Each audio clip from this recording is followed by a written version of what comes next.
Hello, everyone, and a very warm welcome to you again. Together with Prasanjit and Sambit, we are once again here to talk about all things SAP on Azure. Hello, everyone. In today's session, it's now episode 4. We are very fortunate and grateful to have with us the NetApps team. I will allow them to introduce themselves very shortly.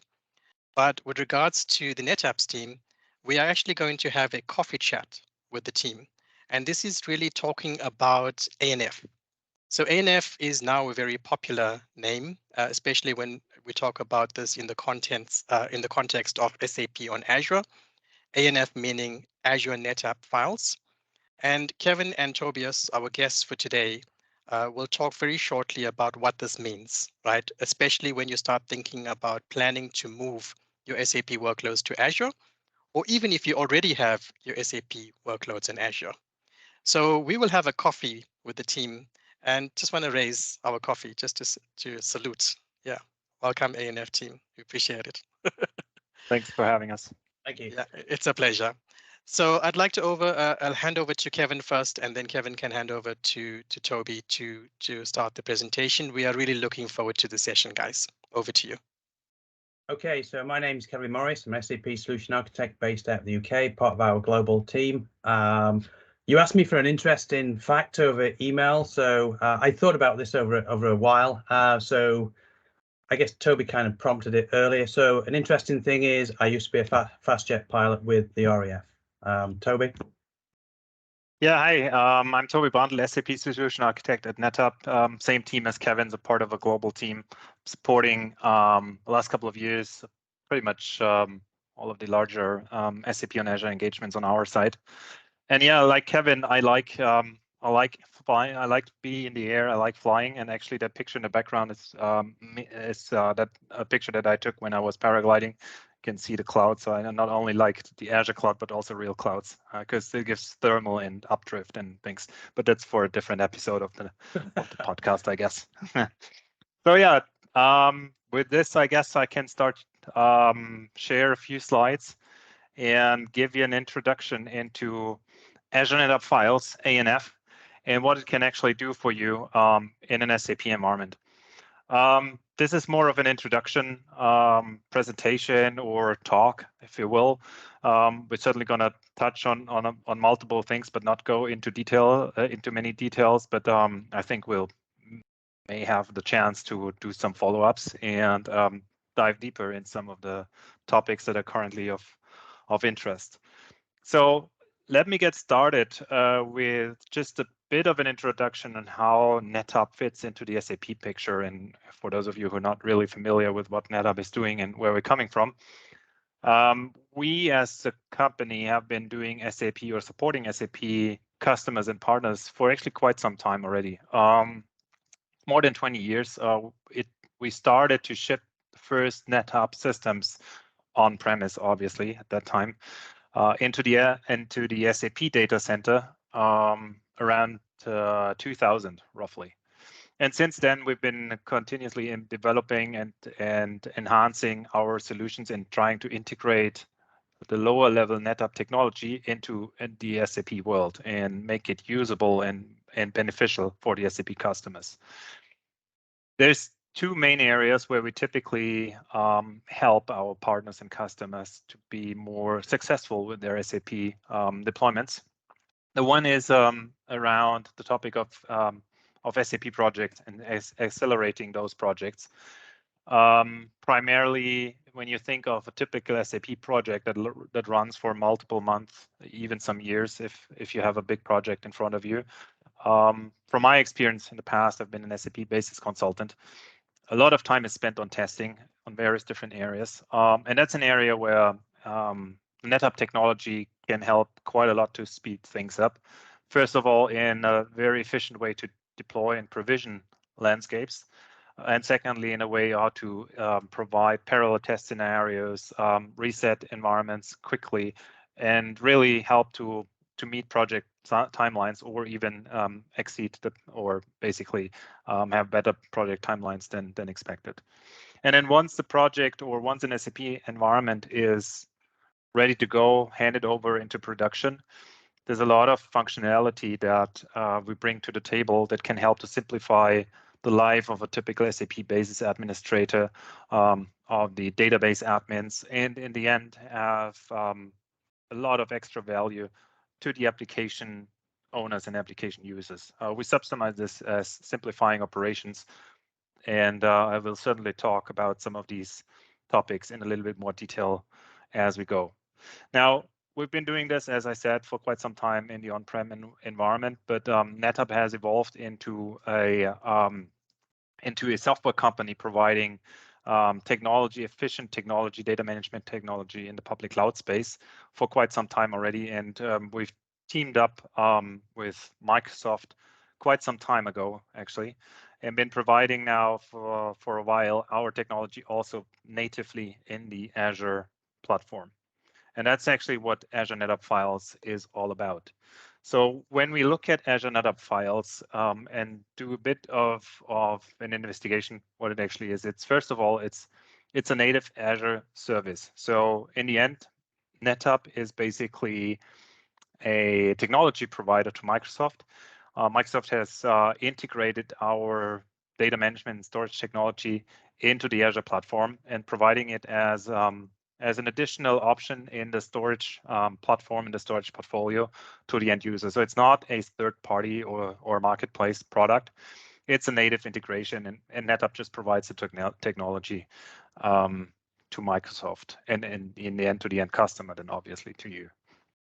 Now, some of the aspects that make it interesting from an operational point of view is that while we have this feature-rich data management software and storage system, with the integration into the platform, into the Azure platform, it's very, very simple to provision and to consume those file systems based on NetApp technology. We basically provide out of the box a high availability solution with 4 nines SLA, regardless of what kind of volume they deploy. So there's no need to take any extra steps to get the highest SLA that you can get from a service within a region. And setting up and managing those volumes, whether that's NFS or in a Windows world SMB, or even multi-protocol environments where you have a mixed environment between Windows and Linux, is very, very simple. And with a few clicks or a simple API call, you're basically done. But it wouldn't really be that interesting if it was just another storage option from my point of view. There's obviously a couple of other things that we bring to the table that make Azure Net Apps Files a unique option in the Azure platform. First of all, it's our enterprise-grade performance that we delivered out of the box with sub-millisecond latency. No need to take any extra steps in order to get the highest performance if needed. Now, that part about if needed is an interesting one, because basically we scale performance and capacity online on the fly to whatever you need in your current situation. So take an example, deploy a simple volume, simple NFS volume, for example, for an interface directory, if you will, to start with an easy one. You might not need a lot of performance right now, so you just deploy whatever capacity you need. But maybe there's a larger exchange going on at some point in time between an SAP environment and non-SAP environment, and you need some extra performance. Now, giving that extra performance to a volume on demand is very, very simple.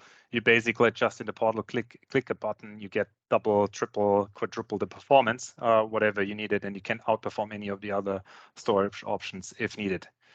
Now, once that peak workload scenario is done, you can also scale it back and trim back the performance and or the capacity to what's actually currently needed, which helps you obviously to save some cost. Now, that kind of extra performance and scalability enabled us also to certify Azure Net Apps Files to be used as a storage option for the most critical SAP databases and environments, including SAP HANA. So today we have support or certification for all different SAP HANA deployments and support from Microsoft for a variety of the NEDB workloads like Oracle, DB2, and ASE. Toby, I have a question quickly. So Sure. I really like this idea of increasing performance on the fly, right? Mm-hmm. Are there any issues with the SAP system being impacted in terms of when you increase the performance on the fly, do we need to shut down the SAP system, or can you do this on, without any impact? Yeah, that's a very good question, and this is really one of the cool things is that you don't actually have to do anything on the application side and or on the operating system level side. You basically just increase the performance on the platform, again, whether that's through the portal if you want to do it manually for single systems, or more in an automatic fashion through some of the available APIs and SDKs with Terraform or whatever you're going to use. The effect is immediate. So once you increase the performance, the application will immediately see the increase of the throughput without any interaction needed. And once you're done with the extra workload, or when you don't need the performance anymore, in the same way you can scale it down again without any interruption to the application. You don't need to stop the HANA database. You don't need to change the file system in any shape or format. It's just something that happens in the background. This is something that's pretty cool from my point of view. It's very cool. It's kind of like my slider on the lid of my mug here. The more I open it, the more coffee I get. It's that was the analogy I was going to give. Think of the virtual pipe, and you expand it out and contract it. The application gets whatever it needs at any one point. Yep. Now that's really one of the things, and I have a few slides on that to talk about how this can be used efficiently. Question, sure. On performance. So when you increase the performance, does that get limited by the associated compute? So the performance of the storage has any dependency on the compute, or is completely independent? That's also a very, very good question, and also in some areas a real benefit compared to other storage options. So obviously Azure VMs do have certain limits on infrastructure components like the I/O stack, network interface, etc. Now what we see is that basically throughout the portfolio of the VMs is that the I/O limit is typically lower. The maximum I/O limit that you have on a certain VM SKU is lower than the network interface. Now with Azure Net Apps Files, we're connecting through the network interface. So we benefit from the higher throughput limits of a VM compared to the I/O limits. So if you take some of the E-series SKUs that are often used for smaller databases, you might be forced to use a larger or a bigger VM SKU in order to overcome I/O limits if you use traditional storage. But when you use Azure Net Apps Files, you benefit from the higher throughput limits that you have on the network interface, and hence you can go with a smaller VM SKU and then maybe save some costs. For example, in Oracle environments, because you can reduce the number of CPUs that need to be licensed. So long story short is, obviously, yes, we're kind of limited by what the network interface provides of a VM, but those limits are typically higher than what the I/O stack or the I/O limit of the VM would be. Thank you. Thanks a lot. Sure. Last but not least, in addition to the performance and the scalability that we provide for Azure Net Apps Files is another cool set of features, which is around enhanced data protection and data management. A lot of is focused around or built around our efficient way to take snapshots of volumes in an efficient way. Now, granted, a lot of the storage options that are available in market have snapshots of some sort today, but the way NetApp is handling snapshots has been kind of unique throughout the years, and is still kind of a very, very efficient and outstanding way to do things, which allows us to use this technology not only for lower level, let's say, crash consistent snapshots, but really to make that a full-blown backup solution even for the largest databases, meaning that when we integrate this technology into the SAP space, we really get a full backup solution with application consistent backups and fully managed through or manageable through the database interface, and being able to do point-in-time recovery, roll forward logs, and so on and so forth, up to the point where we can use those backups, those snapshot-based backups, to provide very fast and efficient SAP system refresh operations. I give you an extreme example. We just recently been working with a large customer jointly with the Microsoft colleagues on onboarding them into the the Azure world with their SAP landscape. It's a huge SAP on Oracle environment. Some of their production databases have sizes of up to 160 terabytes of Oracle database. If you imagine trying to come up with a more traditional backup approach, stream-based backup, it's basically impossible to back up those systems in a reasonable time frame. It would be multiple hours, if not days, to perform a full backup and a restore operation of those systems. With the ANF technology, we're backing up those systems in seconds. Doing a refresh, an SAP system refresh from such a system to a QA system just takes us a couple of seconds, and then you can immediately start to run the post-copy jobs, the BDLS run, et cetera, et cetera. So that's a very, very efficient way to handle those large databases. Granted, that's an extreme case, but it already pays off at a very small, relatively small size of an environment if you do a real comparison. One comment I'd add on that, Toby, is when you're looking at, even if you're not fully transitioning to the cloud, when you're looking at the projects, and we talked about how we accelerate projects. If you look to leverage the Azure Cloud ANF for project-based systems, even if it's just proof of concept, you can leverage these advantages that we're talking about, these immediate system refreshers, bringing things up, and it helps you to get to an endpoint much quicker to either prove the point that you're trying to prove in terms of moving the project to the next level. Whether you stay in the cloud or not, that's then down to you.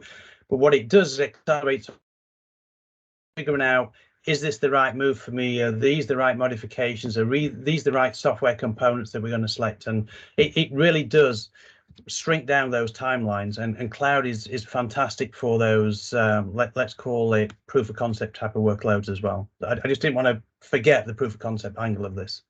No, that's a very good point. Thanks. Yep. Hey, Toby, one point on the application awareness of the snapshot capability. So is it aware of the HA functionality? Like, say we have a 2-node HA cluster, and if the application fail over to the other node, will the snapshot capability will be aware of that, and it will take the backup from the second node? Yeah, very good question. And yes, it is aware, or let's say the snapshot itself would not be aware, but what we need in any case, to use those snapshots in an efficient way to create real database backups is an integration into the required workflow. So we'll rely on tools that orchestrate that respective workflow. And one of the tools that's been used most widely on the Azure platform is actually provided by Microsoft itself. It's called AZ Snap. It's a lightweight tool that orchestrates those required HANA workflows. It also supports Oracle and will probably be enhanced for other databases going forward as well. And that tool can handle those HA situations as well, where you have a HANA system replication HA setup, and it will take the snapshot backup on the current primary system, regardless of whether it's left side or right side at any point in time. So yeah, we do cover that. Thanks, Toby. Now, real quick, supported platforms. We talked about this already. We talked about the support for SAP HANA. You can use Azure Net Apps Files obviously for the shared file system, but also for data and log. It's fully certified, not just for single node SAP HANA deployments, but also for multiple host deployments with and without standby node, and regardless of what kind of application runs on top, whether it's more still Suite on HANA or whether it's S4 or any of those new SAP applications, all of that is covered as part of the certification. AnyDB support is there as well. Currently supported by Microsoft is DB2 Oracle ASE. Based on customer demand, I would assume that other databases will follow in the future. And then last but not least, obviously, Azure Net Files, it provides an enterprise-grade shared file system. So it's a perfect option also for the standard shared file environments that you have in SAP and in an SAP environment on the application server side, whether it's to build up HA cluster on the NetWeaver stack or whether it's to support transport directories or interfaces that I mentioned earlier. Now, I'd like to come back to the performance adjustment real quick that I talked about early on, and give you an example of a typical SAP HANA database I/O load. The red line tries to show that. There's a couple of things that we see when we monitor those systems. First of all, when you start the database, since it's in memory, obviously you need a lot of performance from the storage in order to start to load the data into main memory and start the database as fast as possible. If you have a slow storage system here in a large database, this can take multiple hours until your database is up and running and operational. Once it is fully loaded into memory, typically the I/O requirement towards storage is fairly low. There's hardly any reads. There's some occasional writes with save points, etc. But there might be exceptions when you have things like month-end closed or peak season for some of the retail shops. The pattern might change. Now, when we look at the SAP HANA KPIs that SAP puts out for certification, they kind of like try to put an artificial line across all these different aspects of the workload of HANA database, not really covering real world from my point of view. The configuration that you get when you typically follow the best practice guides for using static managed disk configurations, depending on the VM SKU, is certainly higher than the KPIs, which makes sense because those during peak scenarios, you need more performance. However, it is static, so you kind of like compromise on peak scenarios, and you probably provide more performance than you actually need during some of the normal operation situations. With Azure Net Apps Files, as I explained earlier, we can follow that that workload pattern quite efficiently. We can provide extreme performance during startup, during month-end close. At the same time, we can lower the performance to what is actually only required during normal operation, and with this, actually save some cost for your SAP system.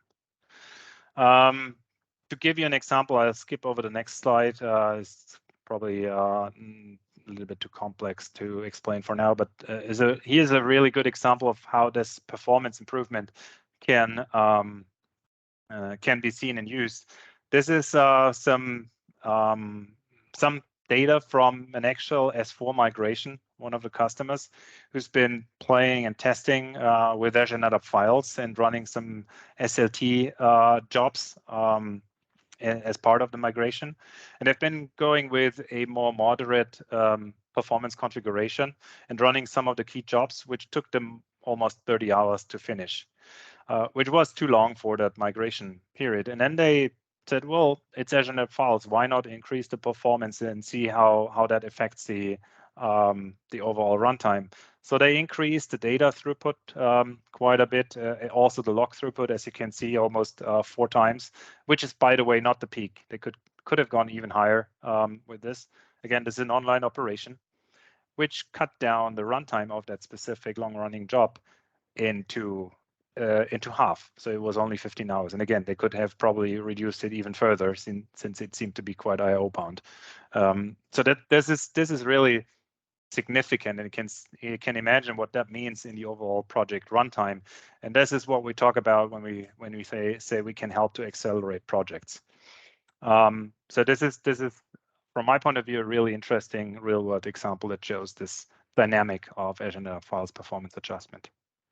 Yeah. Another, that's immediate and without unmounting, so there's no downtime. Correct. The pattern that Toby showed on the previous one, where we're following, so we basically allocate additional performance, so we deallocate performance, and it's immediately available. So it changes the size of the pipe, and you get it without having. You decide that at any one point. So you get a call from the users, performance is not good, you up it.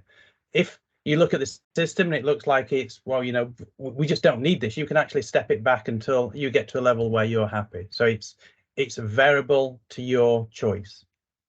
Perfect. Yeah. Exactly. I have 2 questions follow up on this. So the first question is there any relationship between the storage level and the performance? So that's a good question. So obviously we're connecting through the network. It's a network file service, NFS. So we definitely have latency, which depends on where basically your VM is relative to the Azure Net Apps File storage on the Azure platform. Now, when you are within the same zone, availability zone with the VM and the storage. The overall network latency that Microsoft Azure provides is very, very low and pretty optimal, which provides you with this high performance throughput. You could end up in situations where you have a suboptimal deployment of a VM if you don't take any certain measures of a VM and a storage system, which might increase the latency to something actually more in the range of 1.5 millisecond in some regions, which might not be optimal for these high performance workloads. But there are several options and features available today, and more to come in the future actually, that help to reduce the latency. One that I just want to mention here is something called Application Volume Group. It's a feature which is in public preview right now. I guess it will be GA very soon. It's been around for a while, which helps to provide a very optimal placement also with regards to latency of the database VM and the ANF storage, which will really minimize the latency, the network latency, to a bare minimum. We're also working on the ability to provide generally zonal aware deployments. It's something that's in preview already today, where you can then pick and choose when you deploy a volume in which zone that volume should land. That also helps in general to minimize latency. There are a couple of other options to do that, but yeah, latency is something that we need to be aware of since we're connecting through the network, but there are means to minimize that. Perfect, thank you. And my second question is regarding your service level. I mean, as I see, the NF storage type is premium, and you probably have 3 different type of service level to offer. Now, when you do the on-demand performance capacity, either it's on upside or downside, do the customer need to do any changes in the service level? That's also a good question. And yeah, we do have 3 service levels: standard, premium, and ultra, and they have different base performance numbers based on how much capacity you provide on a volume. And then now you have basically 2 dimensions or two dials that how you can influence the throughput of a volume. You have the capacity / the throughput of a volume, which can directly impact the throughput, and you have the service level. You can change both of these metrics, of these dials, on demand and online, as we explained earlier, to increase and adjust the performance. So the customer here went with premium as the storage type, and basically, as you can see here, he increased the capacity of the data and the log volume in order to get more performance. That is one way to adjust the throughput right away. He could also have basically done a service level change from premium to ultra, which would, staying with the same 4 terabyte volume throughout the board, would immediately double the throughput for those volumes as well. And then later on, change back from ultra to premium. That would have also been an option for the customer. So that you have those 2 options to adjust throughput, changing the service level and adjusting the capacity. Both of these operations are online and can be done at any point in time. It's a math equation, so you can get to the same performance with either one. It's just the doubling of the amount of capacity you're going to allocate to it. That's the easiest way to think of it. Yeah. So if you've already got the capacity, then you can just allocate it. It's that simple. If you haven't got the capacity, then maybe it's easy to go up a tier. It just depends. Yeah. From my point of view, from my experience, for very short-term adjustments, changing the capacity is easier and more straightforward. If you have more of a long-term adjustment, then changing the service level is from my experience, a more appropriate thing. So, for example, you start with doing ramp up in the project phase. During ramp up time, you start with premium, and then as part of go live, you change to ultra or something like that throughout the board. I mean, just a comment. What I really like about it, this is that you're able to change the capacity, right? At the same time, it actually reduces your import time, right? As we can see there, I mean, a lot of customers and partners are looking for ways to do it the easy way. It's easy to change the capacity, and thereby now you have this positive thing about reducing the import time, like 15 hours we see there. So that's really beautiful to see. Yeah. Yep. All right, moving on to the next topic, some examples around the data protection aspect. And again, this is from a real custom environment. It's a 4 terabyte HANA system, roughly 8 terabyte RAM, plus minus something around that. And the customer was testing actually the snapshot capability and comparing against stream-based backup. So he was doing just some file-based backup that HANA database provides, writing that to a file share, which provided roughly 270 megabytes per second throughput. That backup, the full backup of that database, took roughly 4 hours to finish. And then he compared that with the snapshot-based backup orchestrated by AZ-Snap. And you can also already see in a screenshot of the backup catalog, the duration dropped down from those 4 hours to something in the range of 1 hour and 1 minute and 20 seconds consistently. Which is a massive decrease of the backup runtime. And it would stay in that range, even if the database would grow enormously to, let's say, a 12 terabyte database, or even for very large scale out environments, etc. Due to the unique way how we use and operate snapshots. Now, backup is the one thing, but doing a restore and recovery when it is really needed in a very critical situation is even more interesting and challenging at times, because if you think of a critical situation, you really need to be up and running again quickly. Just to restore a backup of such a size with a traditional approach can take multiple hours, and you're just sitting there waiting until the backup becomes available, and then recover your system to provide it back to the application users. Now, with a snapshot-based backup, the restore happens instantaneously. It's just a couple of seconds. You start a database and then you apply the logs and roll the database forwards.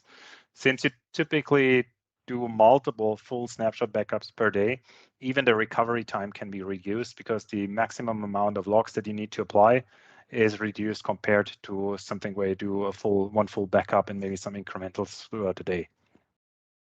Now, granted, hopefully most of us are not tasks on a daily basis with restoring and recovering a production database.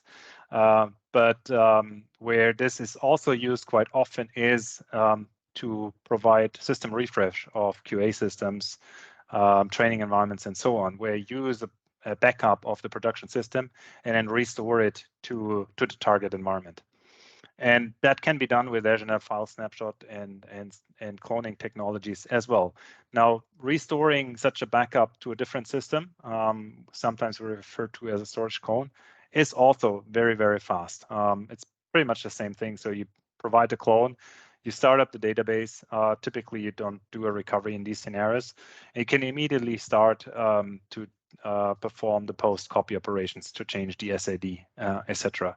Compared to just waiting multiple hours only to start the post-copy operations with a stream-based backup. 2 points on this one before you move on, Toby.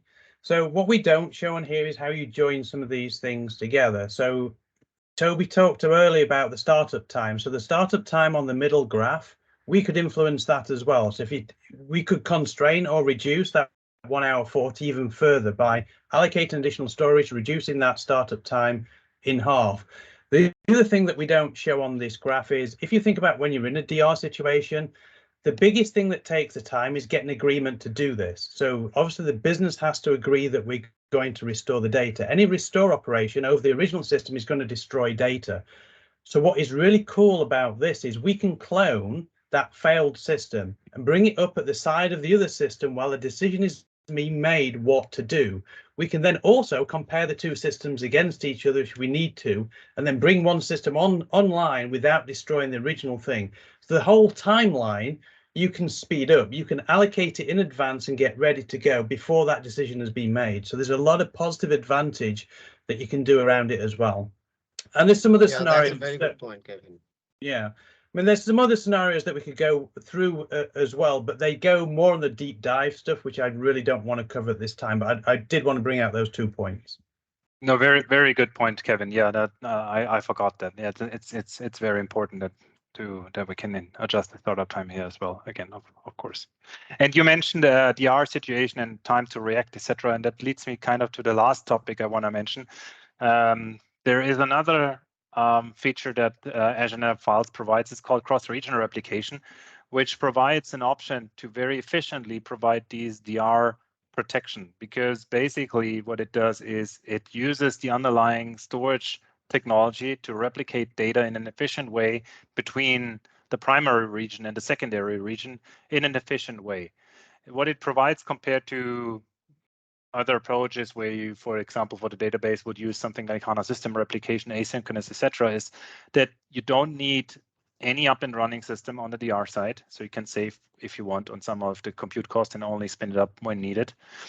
You can also go with a very low performance tier and configuration on the target side to save cost, because the replication itself, the replication performance, is independent of the performance configuration that you have towards your system. It happens on the background, storage to storage, completely transparent, and always uses the full Azure backbone network capabilities to replicate data efficiently. That can be done and used for the database itself. Obviously, can also be used to replicate any of the shared files environments that you put on Azure Net Apps Files, whether that's the transport directory, whether that's the application server file systems, etc. So it provides a very efficient way to replicate over, and this data can then be actively used for real disasters, but also probably more frequently disaster tests and other test scenarios without compromising the replication. So you can keep the replication up and running, being fully protected, and still perform disaster recovery tests, etc. Now, obviously, I only scratched the surface of most of these points, and I think we're kind of running over already. So I want to come to a close here. I hope that gave a bit of an intro into what Azure Net Apps Files can do for you in an SAP environment. There's a lot of cool features to explore.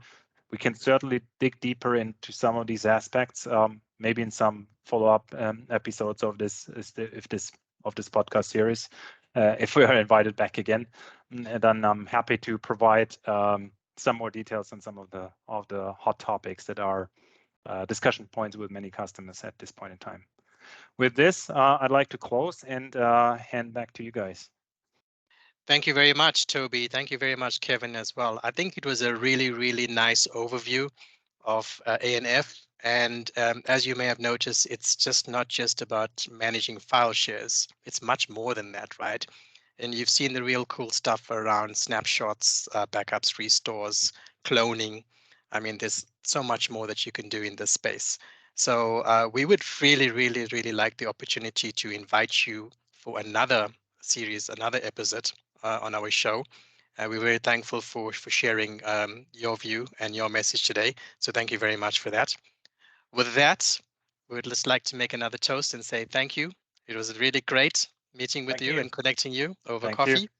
And we hope to see you again soon. So with that, we have come to a closure, and thank you, everyone. And we wish you a nice afternoon or evening further. Goodbye. Cheers, everyone. Thank you. Bye-bye. Thanks, everyone.